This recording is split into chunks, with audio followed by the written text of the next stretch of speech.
बिस्मिल्लाहिर्रहमानिर्रहीम। आज हम जो वर्ड सीखेंगे वो पारा अलिफ लाम मीम सूरतुल बकरा की आयत नंबर 114 में आ रहा है। अक्सर लोग इसे गलत पढ़ते हैं, अक्सर लोग पढ़ते हैं खिज़युन वलहुम, जो कि बिल्कुल गलत है, मजहूल हो जाएगा। हम कैसे पढ़ेंगे, चलें आए अब हम इसकी सही से अदायगी करना सीखते हैं। खिज़युन वलहुम, खा के नीचे जेर खा को जा साकिन के साथ मिलाएंगे, बगैर खींचे पढ़ेंगे। खा जा जेर खिज, या वाओ दो पेश यूं, वाओ जबर वा, खिज यूं वा, लाम जबर ला, हा मीम पेश हुम, खिज यूं वलहुम।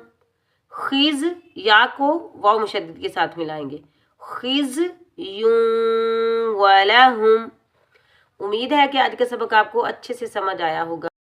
अगर आपको वीडियो पसंद आए तो मेरे चैनल को सब्सक्राइब करें, मेरी वीडियो को लाइक करें। जो लोग सीखना चाहते हैं सवाब की नीयत से उन तक मेरी वीडियो शेयर करें। अगर आप तजवीद के साथ मुकम्मल कवायद के साथ कुरान पाक पढ़ना चाहते हैं तो मेरे चैनल पर जाकर सीख सकते हैं। अपना बहुत सारा ख्याल रखिएगा, मुझे अपनी दुआ में याद रखिएगा। अल्लाह हाफिज़।